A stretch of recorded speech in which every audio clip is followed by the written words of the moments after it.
Welcome back to Season 2, Episode 126 of Paranormal NL Podcast on Spotify, iHeartRadio, Amazon Music, Pocket Cast, and YouTube. I'm your host, Jen. For tonight's show, let's give a big shout out to the Paranormal NL Podcast Alumni-Network member who recommended tonight's guest. A big shout out to Wolfpack Paranormal with Adrian, Scott, James, and Geoff, who were on PNL Podcast Season 2, Episode 90. And let's also give some hugs to those people in the USA dealing with the aftermath of Hurricane Helen. And all of those favorite spots that the Newfoundlander and Labradorians like to travel to get away from our cold weather. Now it's time to pull up your cozy chair and grab a pumpkin spice beverage and listen in to your favorite podcast, Paranormal NL Podcast. It's a place where the people of Newfoundland and Labrador, Canada, and anywhere else in the world can share their paranormal experiences. PNL Podcast also believes in supporting people, places, and things to promote paranormal tourism and paranormal networking all over the world. A big thank you again to all the PNL Podcast alumni guests from Season 1 and 2, and of course our fans. We want to hear your stories. Do you have any paranormal, metaphysical, UFO, cryptid creature, folklore, historical books, or just tales of the weird you'd like to share as a guest on my PNL podcast? Please reach out to me on Facebook, Instagram, or Gmail at paranormal.nl.podcast@gmail.com. After your description, you'll become part of the PNL Podcast Alumni-Network. And make sure you click the like or the bell and subscribe and follow along on whatever platform you're listening in on to get updates for new episodes. And head on over to Facebook and join our group, Paranormal NL Podcast Group. It's the official place to hang out and in a fun, safe, and exciting space. And you can find upcoming new PNL episodes in the featured section of the group. And we are listening to our fans. PNL Podcast now has a Facebook page for the fans who are not on Instagram, with Insta Reel drops and a spot for the PNL Bog Team Investigation Facebook Go Lives. That's right. We have a new branch of Paranormal NL Podcast with the PNL Bog Team, a boots on the ground paranormal investigation team doing local historic investigations in Newfoundland. Our fans asked us. Paranormal NL Podcast and the new PNL Bog Team merch are now available on TeePublic. You can customize your apparel with multiple logos, all kinds of seasonal fashionable colors with all kinds of stuff for men, women, and children. We also have items fans ask for, like the bags, cell phones, covers, mugs, travel mugs, pillows, buttons, stickers, posters, and yada, yada, yada more. Listen, let's get on with the show tonight. Let's bring on the stage with StreamYard. I have with me all the way from Corsicana, Texas, USA, CANA Paranormal. Welcome. Hi. Hello. It's good to be here. Welcome, everybody. Let's introduce everybody one by one. I'm Kim. I'm Kim. I'm Welcome. I'm Angel. I'm Gavin. So we got Kim, Angel, Gavin, and Lil. Is Lil or Lily? Lily, but it really doesn't matter. Just don't call you Collect, right? Because we don't want to pay that phone bill. So listen, tell us about CANA Paranormal. How did y'all get together? Well, we're actually a family. Mm-hmm. And okay. About, 3 years ago now? Almost 3 years ago? Almost 3 years ago. No way. Yeah. Oh my God. We started exploring places and decided we wanted to do this. So we branched out and we've been to a few places. Nice. So what places did you go? We're mostly in Texas, or tell us a little bit about the places you went to. Yours first. Kim and I, mother and son, we the first place we went to was in Tennessee. We actually went to Brushy Mountain State Penitentiary, which was used to be a maximum security prison for people who don't know. Until 2009. Yes, and it operated. I believe it opened its doors to inmates in 1896, if I remember correctly. Yeah. And if you were locked up there, you were in for life. You were never getting out. And they locked up people as kids, as young as 8 years old. Just 8 years old? Just for bread because they were hungry. Oh my gosh, that's crazy. Recently, today, we actually had an inmate escape and got up to this place called Signal Hill, which is like a castle up there, and then they got him. But that's just a little side tidbit. But tell us, Oh my goodness. tell us about what happened there with the inmates and that. Did you have any experiences there? We had a lot of mostly just feeling a lot of heaviness. That cigarette. Oh yeah. We supposedly there's the spirit of an inmate who, unfortunately, was among many that lost his life due to violence against race. Okay. And he was known. His spirit's known to take hits off of cigarettes if you offer him one. Oh, really? Offered him a cigarette, and sure enough, the end of it started to turn red as if someone was taking a hit off of it. Oh, that's so cool. That was going to be my next question. Could you actually see the ember turn redder? You could. We did. That is so wild. It was I've seen that on one other channel or something I was watching, and I wanted to do it because we were at an investigation, and we had a cigarette. Somebody was out smoking a cigarette and said, "Come on over, have a smoke." He lit it and laid it. I don't think he lit it. He just laid it down, though. So, yeah, I like that technique. Yeah. Did you get any EVPs around it or any other activity around the cigarette? Or No. We went to this one area that was really, really heavy. We both got real nervous in there. It was D block. That was it was used for solitary confinement, but it was also a temporary morgue at one point too. Oh, okay. It was weird because one side was all for white inmates and the other side was for black inmates. Huh. So it was segregated based on race. Never heard of that before. We felt very heavy. At one point we were standing in front of one side of all these different cells, and to our right there's a doorway that leads to a little hallway that you can get to go in to take to the other side of the B block. And we just had this feeling that somebody was standing around in that hallway in the doorway just watching us. And we could feel it, and we could actually hear movement of someone just standing there, like moving around.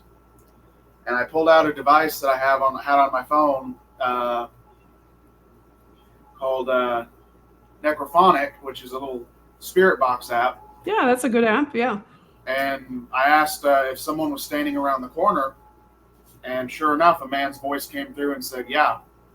Interesting. And you could kind of sense them before that even happened. Yeah, Yes. we could feel someone like we weren't alone. Nice. So does anybody there in your team, are they a medium or have any different abilities or? Yes, semi. Yeah. I'm gonna say, it can come and go, but yes, I hear thoughts, I guess, and feelings, Okay. I guess, that are not mine. That's been something that I've had to learn to navigate since I was young. And there are times where I have to kind of dial it down, try to tune it out. It can get overwhelming. So these ones are liking to put me under these days when we do the Estes-Method. Mm-hmm. And so, I'm pretty sensitive in that area. Yeah, I like that method for sure. Do you have anything that you want to share about any experiences that you had that stick out in your mind with Estes? Well, they like this last one that we did, but the one that really kind of trips me out lately that I keep thinking about was not even that long of a method. We went to, what was it, Battle Creek up there off the highway. It's called Battle Creek, but I don't remember the Estes-Method. It was in the car. So we were at Battle Creek, and we were feeling like we needed to leave. That was gnarly. We were feeling very unwelcome. There was surveyors were killed there by the Indians, and I believe it was the Kickapoo tribe. Yes, they were warned to leave and they didn't leave. So anyways, they were killed there, and so there's a memorial there, and we didn't get much, to be honest. But we felt very unwelcome, and it was Okay. very nervous. So we got in the car. I don't know why I went under to do the Estes-Method in the car, but so many voices were coming through, and I kept saying, but then I was like, back up, one at a time, please. It was too much. And when I came out, I took the headphones off, and I was like, you guys, you shouldn't be rocking the car when I'm doing that, because that freaked me out a little bit. They were like, we didn't move. Like, they said it looked like things were swarming the car. We kept seeing from the corners of our eyes like different shapes just circling the car. While the Estes-Method, when she was underneath, Oh, wow. she was saying, we're outside of the car, look behind you, look around you, and the car was moving. And so Gavin and I both looked at each other like this. We were like, did you just move? And he was like, no, I didn't move. And so when she came out from the Estes-Method and pulled her headphones off, and she said, you guys really need to stop moving the car, we both kind of got excited, and we're like, we didn't move the car. Yeah. Oh my gosh. Yeah. So you felt the car move? The whole car moved. And it wasn't a night where there was, like, we do get some wind out here, but that night was completely still, and if anything, maybe a little muggy. Yeah. The only noise pollution we had was the occasional 18-wheeler driving by, but also the occasional cricket. Right. So when you say the car moved forward, sideways? It was like kind of rocked, a little bit. Like it got people stood on either side and shook it. Yeah. It's kind of like imagine like somebody like leaned up against your car like that for a second, Really and you know hard. how your car kind of will do that. That's Right. what it felt like. Yeah. Wow, that's an interesting feeling. And I wonder though, you roll up the windows and stuff, but can they go through the windows, right? I mean, if they're ghosts, obviously they people say, they go through whatever. I mean, they're metaphysical, right? So Actually, I think we had something like that when we went to I can't remember the name of that graveyard we went to. Prior Creek? No, we went to Prior Creek. The one that we got there and we didn't get much because we started to feel like we were overstaying our welcome. Wasn't it it was someplace out, I think, in Barrie, I imagine. There are two really old cemeteries right next to each other, so we one thing we really love is staying local. So checking out like this town, Corsicana, is very old.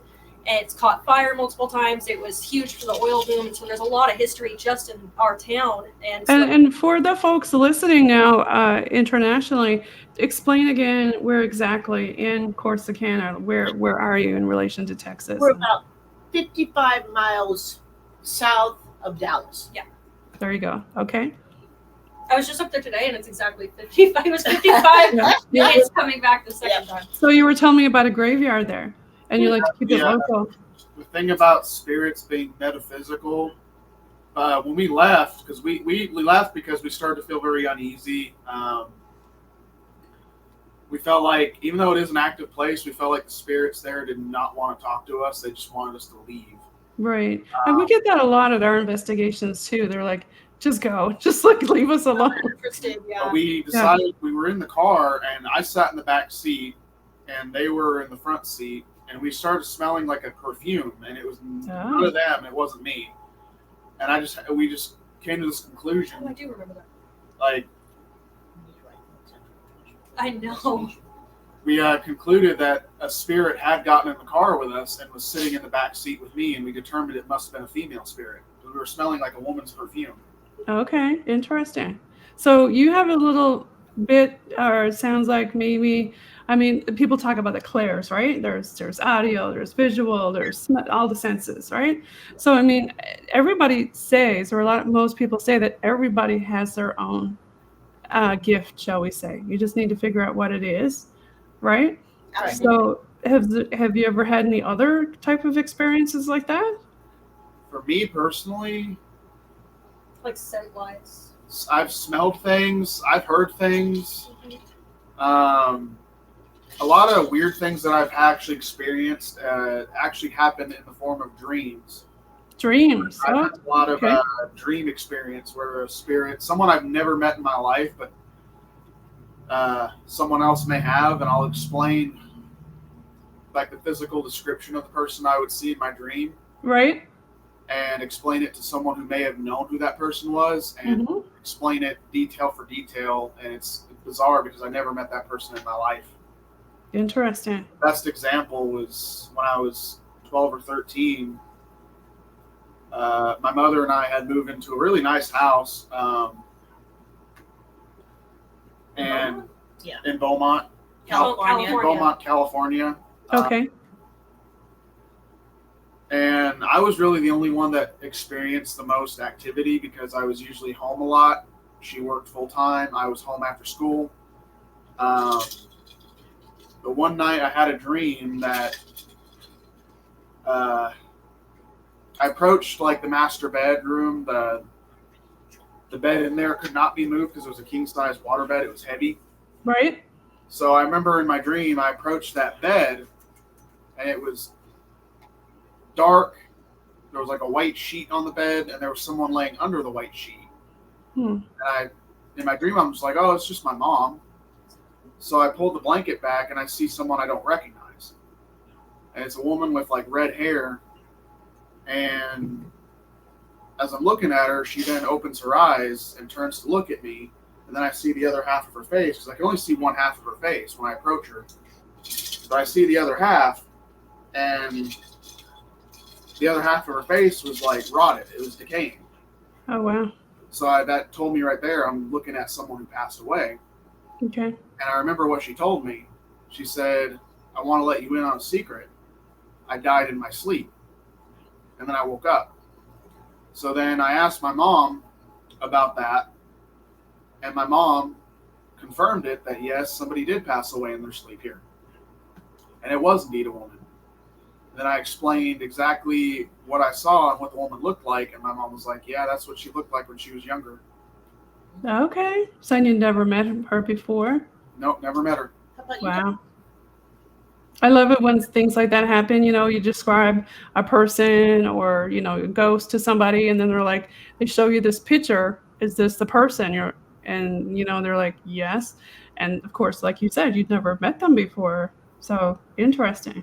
It was scary. I didn't feel threatened. She was a friendly spirit. Mm-hmm. But other than that, most of the experiences I have, a lot of them happen while I'm asleep. Okay. Yeah. How about you, Lily? Yeah, Lily, do you have anything that you want to share with us? As far as when we were talking about I'd say my mom, Angel, she's definitely probably the most sensitive out of us, which is why we tend to put her under in the Estes-Method the most. So, but okay, especially when I was younger, I kind of inherited a lot of like her sensitive abilities, and as I grow older, they're tending to kind of go away. But one thing that I think happens to me more so on investigations than anything else, I get really jealous because I don't see the things that people do. I really want to. I want to see apparitions, but I tend to hear a lot more. And so during investigations, to have that backed up by audience and getting EVPs of that stuff is really interesting. But I hear it like in my house. Spirits are welcome in my house. I'll hear it at the grocery store. It's kind of hard finding that balance of like, am I crazy or am I hearing stuff? You know what I mean? So that's probably where I get the most activity in my day-to-day life would be hearing things. So clear audio. So you're clear audio.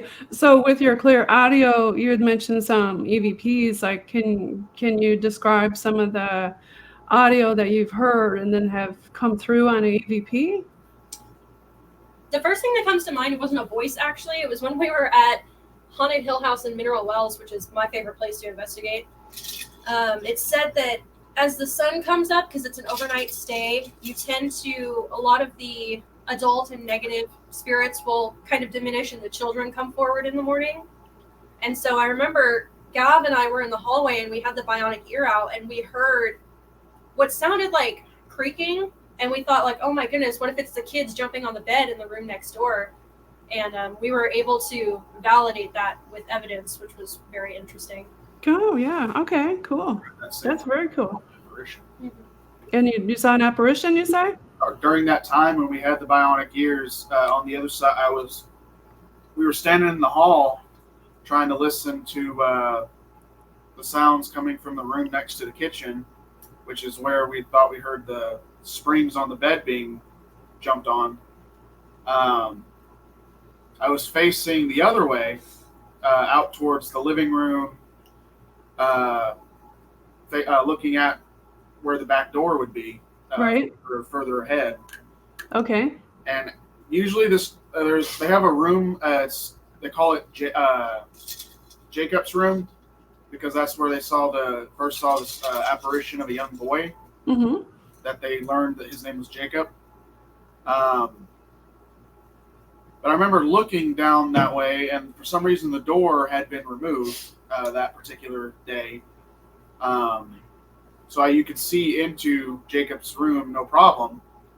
Usually they like that door being left shut. And I'm looking, and I see this transparent figure. It's yellow in color, but it's like very faint. Yellow. I see Okay. the outline. It wasn't a child that I saw. It was a fully grown adult. Right. Peeking around the doorway, looking at me, and then the moment that I locked eyes with it, it stepped out and walked forward and vanished. Oh, were you able to capture that at all on any of your I wasn't video? filming. I was just doing my thing with the bionic ears, and I look up and just see it, and I'm like, Don't you hate it when that happens? You're like, oh, I wish I had my, this equipment out or that equipment out. So I know you'd mentioned the bionic ears. What other type of gear do you guys like to bring in your investigations? Well, a lot of places that we investigate, the owners are just great, and so they will have equipment there sometimes.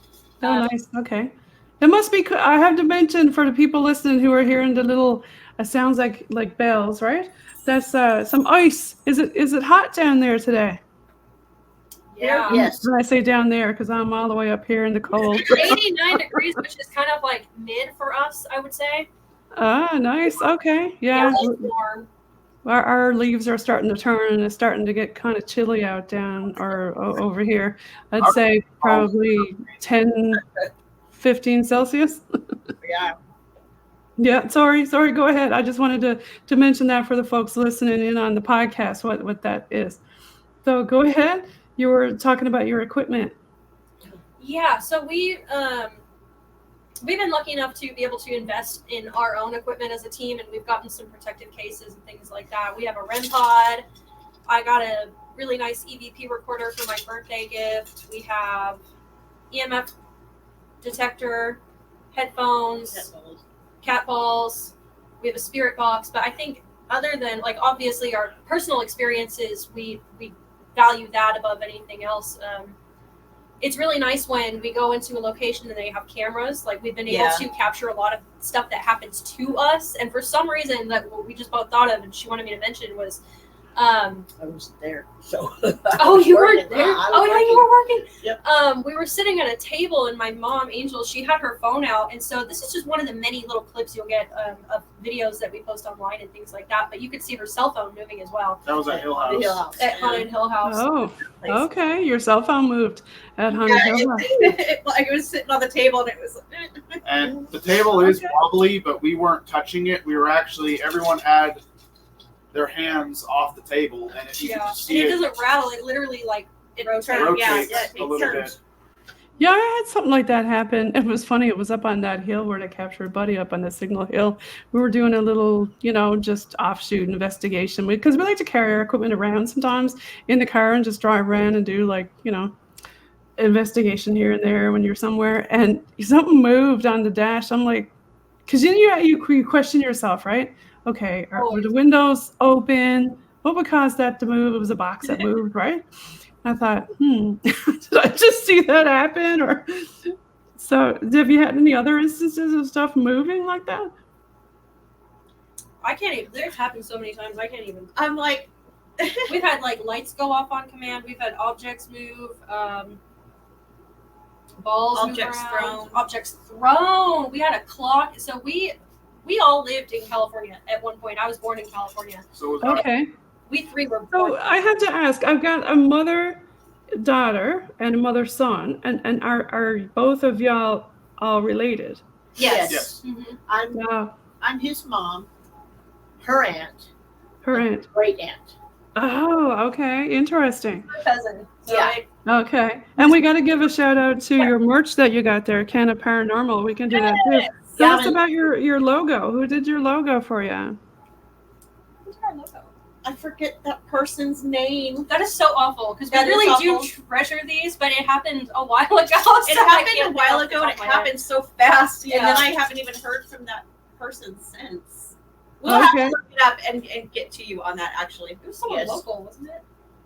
No, It was not a local. it was not Okay. somebody local. It was somebody in the paranormal community, actually, that I only Okay. spoke to that one time. Okay, well, let's switch gears back to investigating. You Yeah. had something thrown, a clock or something?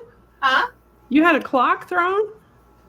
Clock. Yeah, so oh my gosh, I'm so sorry if I'm going to go on, but this story requires a little bit of context. So one of the houses that I grew up in was my Grammy and Pappy's house, her Oh, yeah. mom and dad's house. And that house was just like downright nasty. It was so filled to the brim with negative paranormal activity.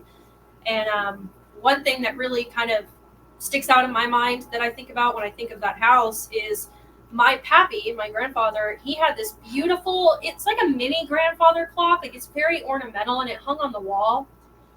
And I used to sleep in the back bedroom and we were all kind of in the back bedroom watching a movie and hanging out. There was nothing weird going on and we heard this big crash. And so when we walked down the most evil hallway you can think of in your entire life, on the other side was that wall where it was hanging and it had been thrown to the floor. And But there it was sitting upright. and it was sitting upright and there was no one else home. Like it was just one of the many horrible things that happened there. Like that house is absolutely crazy. I've been wanting to do some kind of segment separately just on that house because I think Yeah. that's where a lot of my personal interest in the paranormal came from.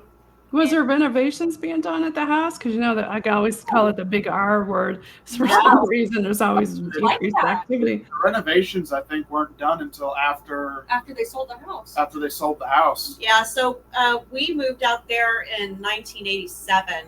When I was 10 years old, we moved to that house, and that was in Riverside, California. And it was built in the 60s, I believe. I thought it was the 70s. I think it was either late 60s, early 70s, doesn't matter. Anyway, My best 70s friend. It's houses not- are very haunted. I'm just saying. it has not been renovated. And when we lived there 30 plus years, my parents were in that home. But it just was always negative and nasty. And over the years, it literally just got so much worse. Worse, like just so bad. I couldn't even I go to the don't know. bathroom in the middle of the night. Everything about that house, like it was a I- beautiful home, but it was terrifying. I even had a nightmare of the front bathroom, and I wasn't even there, but I was just Mhm. at my home, my apartment with my mom as a kid. And I had a nightmare of the front bathroom, which is where, when I was a lot younger, I would have taken baths in if I was staying the night. And we covered the mirrors in that house. Like we didn't like going outside at night too much because you would see things through the curtains inside the house, the garage. Really? Oh, my tell her gosh. about the garage. Tell her about the garage. You want me to tell about You Yes. You have to hear this. This is crazy. I tell the story to other people. Okay. So, my husband and I had moved back from Norway back to California, and our son was 7 at the time, and we were in the garage smoking, and I had put him to bed, and he was asleep. I waited till he fell asleep, and I went out to the garage, and I lit my cigarette, and I was smoking, and then the garage door like opens, and like I see his little blonde hair in his eye, and I'm like, and he closed the door, and I told my husband, I was like, I'll go deal with it. So I put my cigarette out, and as soon as I opened the door, there was nobody there. So I was like, okay. So I rushed back to the room, and he was like literally snoring and drooling. It was not my son. Oh, wow. Gross. There, that was one of my grossest moments in that home, literally. Okay, so tell us more about this house. Is it near a graveyard? What kind of land is it on? It's not, and that's why House in the house. it's Normal just a house. neighborhood. It's just a house in a neighborhood, literally. Hmm. How about attachments to objects or people? I can't think of. They weren't at the time. They weren't really big on antiques. I don't think because that came for my Grammy after. There, she always kind of buys antiques here and there. I mean, I never really thought about it. That could be it. It literally feels like there's a portal in the corner of the backyard. It's just disgusting. And there's no like spooky stories tied to the house or anything. No, there's nothing No. that we can. Why do you think there's a portal in the backyard? Because there is just It this just feels area, nasty in that one corner. It's strong. It's dark. It almost like draws you over there, but also you see like lights and not premonitions. What's the word? Apparitions over in that corner as well. Like things just happen over there, and it's I don't know, just bizarre. Have you ever tried dowsing? I know a lot of people use dowsing for graves and stuff. Yeah, we had dowsing one. Mm-hmm. But I think the hallway was the worst part. People always The say, hallway? "Oh, the hallways are scary," but no, my sister and I we had to cover the mirrors in our bedroom when we stayed there because we would just see people standing in the mirrors, and it scared the daylights out of us. But at night, So your sister also saw the same thing you did in the mirror? everything. My sister, she lives in Tennessee, so she can't be here, but Right. he and I went through all of the stuff together, and we used to run down the hallway back to back. Like back when I was doing my little Christian thing as a kid, I'm no longer a Christian, but we used to run with our backs to each other, holding out our Bibles to like run down the hallway because we were so afraid that something was going to grab us. And we would go to the bathroom together in the middle of the night, and then we would run back to our room because if you just look too long, you see stuff. If you listen, you hear stuff. It's just you kind of living there. You just put blinders on to everything that was going on. Yeah. So it was a lot of negative energy. I It yes. wasn't I so did the same thing benevolent. whenever I would visit or stay the night. I would. I never knew why. I just in my head I was just like, okay, you run. You don't walk. You run. You run down that hallway. And there was no explanation as to why you did. You just did it, and you always just there was a mirror at the end of the hallway, and you always just made sure subconsciously don't don't look at the mirror. don't look at the mirror at the end of the hallway. Just avoid it and stay as far away from the curtains on the left side because there's like curtains that led into like storage, and you just Okay. Yeah, it was like a built-in or something like that. It had curtains in front of it, and it also gave off this everything about that hallway was just nasty. It was so that front So bathroom was bad too. I would love to actually go back to that house and investigate it with I our. was just going to say, yeah, it'd to be do interesting for you to do that. But what if they don't have like? What if the people living there have had no experiences? You know, I don't want to go in there. They'd Maybe be it's like- just our family. I don't want to get back. Well, again, back to, either the person attachment or object attachment. Is it, a lot of people talk about, is it the house? Is it the land? Is it the person? Is it an object in the house? It's so many different things. Like, we just don't know about these things, don't we? It really could just be us. I think it's just our family. You just got a spooky family. Crap stuff, honestly. I saw my first. We were talking about mirrors. We'll go back to you in just one sec, Gavin. You saw your first something, but we were talking about mirrors. Have either one of you scryed before? I cannot Never have done it. scry. I've done it. You have? So tell them, Lily, what scrying is and what did you do? I don't want to be like the end all be all on it because everyone's experiences are different. Everyone does it differently. And I think that if you don't have like the proper protections in place, whatever those may be, it could turn out really negatively just because in my mind, you're opening a connection to whatever's coming through, just like you would with like a spirit board or something like that or some equipment, Or the Estes-Method. or the Estes-Method, you're allowing a connection to be built. So I had this really pretty, I did it with a crystal ball, and then I also had a specific mirror for scrying, which was a black mirror. And when I do it, I'm really focusing on putting all my energy into it, and I'm drowning everything else out around me, and I'm searching for in this object for whatever those answers are, whether it come to my mind naturally, whether it be something that I see, something that I hear. More often than not, I would be looking at this object and I would kind of see images in it, but also in my mind at the same time. And so what I describe to people when you're seeing apparitions or you're scrying or anything like that, you're not really seeing it with your eyes, in my opinion.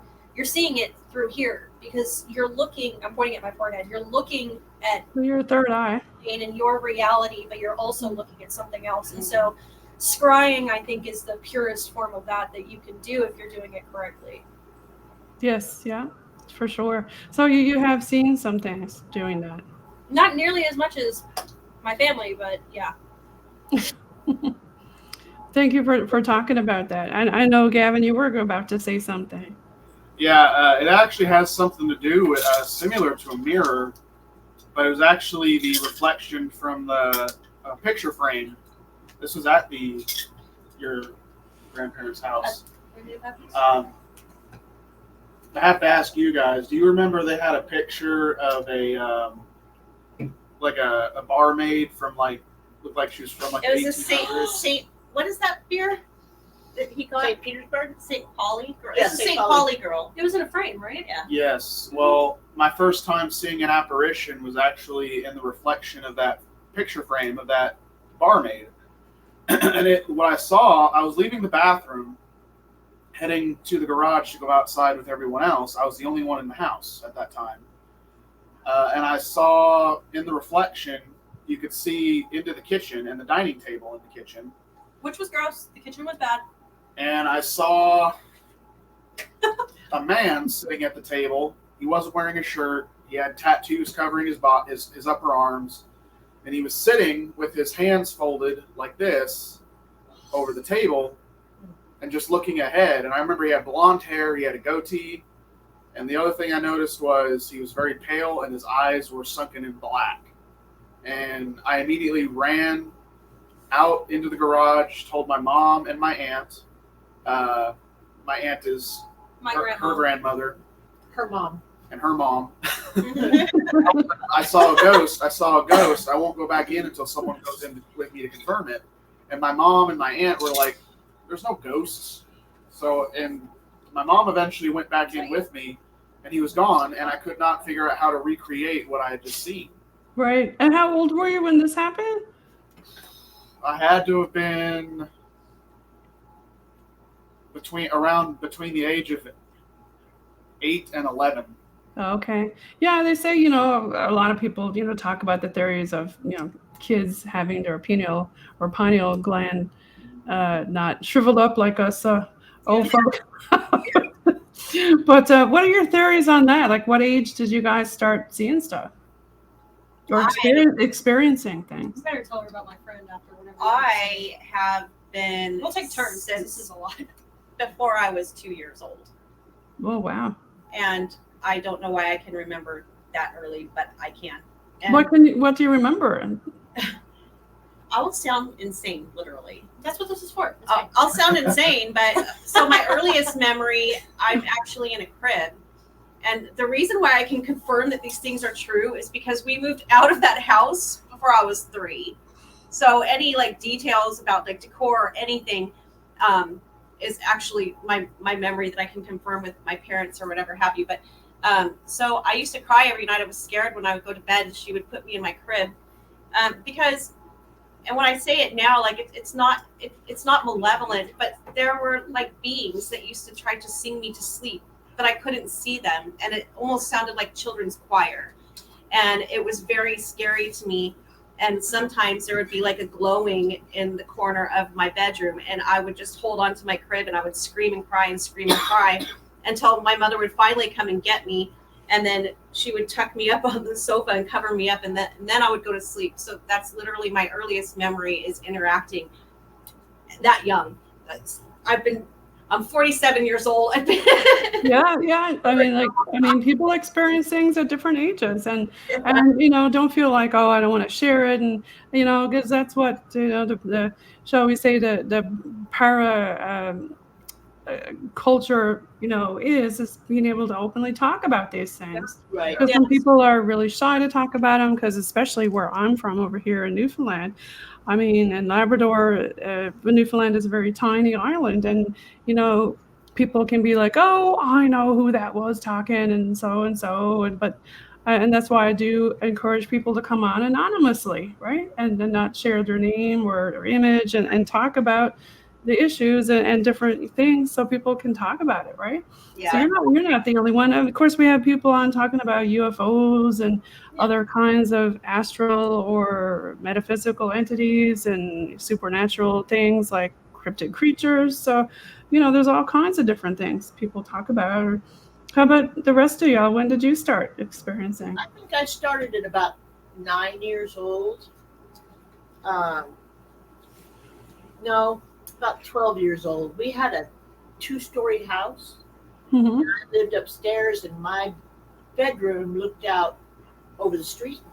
Over the street? Yeah, and it was, I don't know what time it was. It was nighttime, though, and I remember looking out the window. You said you had a friend over with you. Yeah, I had a friend over, too. Anyway, I was looking out the window, and across the street, there's a street light, and it was all foggy. And down at the bottom of the street light was a lady, and she was super pale, and she was wearing a long white dress, and it was blowing in the wind, but nowhere else was foggy.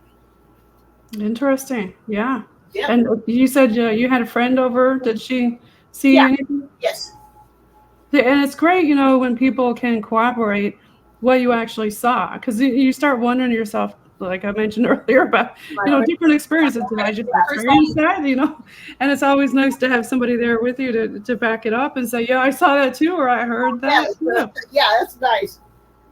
Otherwise, everybody says you're crazy. You're crazy. So, is for paranormal tourism, when people go to Texas, where do you recommend?